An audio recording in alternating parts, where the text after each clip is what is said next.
हामी अत्यन्तै तपाईँको चाहिँ के अरे पछि छौँ। अहिले यहीँ नै पनि भूकम्प आयो भने के गर्ने भन्ने बारेमा हामीलाई ब्रिफिङ भएको छैन होइन। यति नै खेर बसिरहेको बेला भूकम्प आयो भने के गर्नुहुन्छ तपाईँहरू? म के गर्ने, मैले के गर्ने, तपाईँहरूले के गर्ने?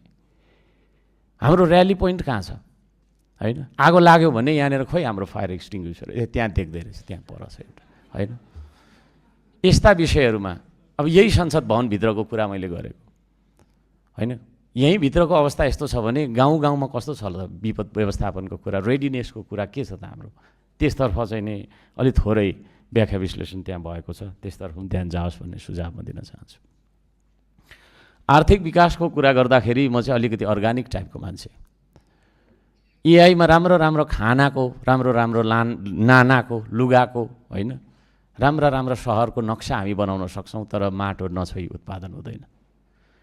मेरो गीत छ, अन्त गीत त यहाँ गाउन मिल्दैन, वाचन गर्छु। खेतबारी बाँझो राखी आकाशतिर हेर्दा, डुब्न लाग्यो देश आज जिउने शैली फेर्दा। गफैको भरमा मिठो खाना राम्रो लाउन खोज्दा, होस गर नेपाली हो देशै घुम्ने दिन आइसक्यो। हामीले माटोलाई फोहोर भन्यौँ, माटो ढुङ्गा यस्तो त्यो खालको तपाईँको चाहिँ के अरे भाष्य खडा गरेर अगाडि बढ्यौँ भने भोलि हामी आत्मनिर्भर बन्न सक्दैनौँ। यो काठमाडौँ भ्यालीभित्र नाकालाई बन्द गरिदिउँ त 2 दिन भात खानु नपाएर, तरकारी खानु नपाएर हामी यो ठाउँ छोड्नुपर्ने स्थिति हुन्छ। त्यसो भएको कारणले गर्दाखेरि कृषिको कार्यक्रममा धेरै जोड दिनुपर्छ।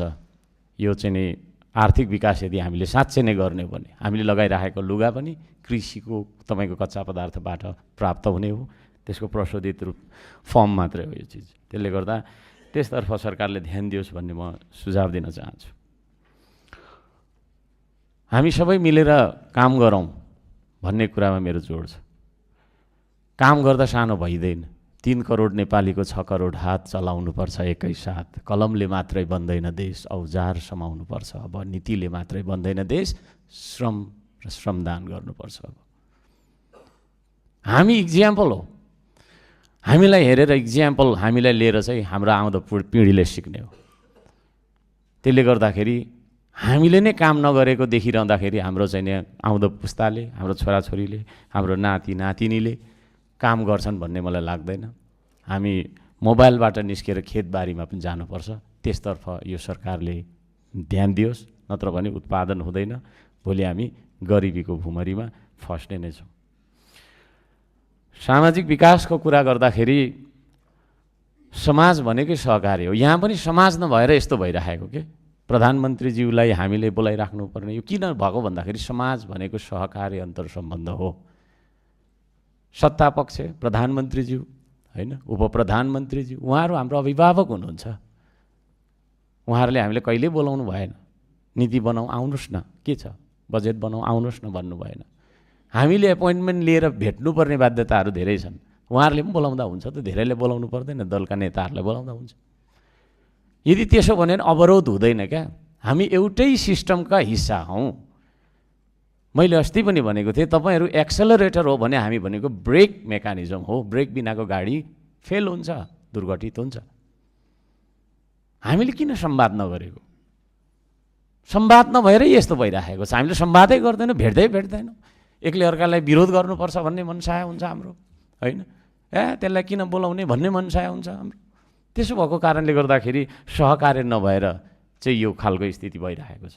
र सामाजिक विकासमा पनि हामीले चाहिँ नि होइन सहकार्य, सहअस्तित्वको कुराहरू, अन्तर सम्बन्धको कुराहरू होइन।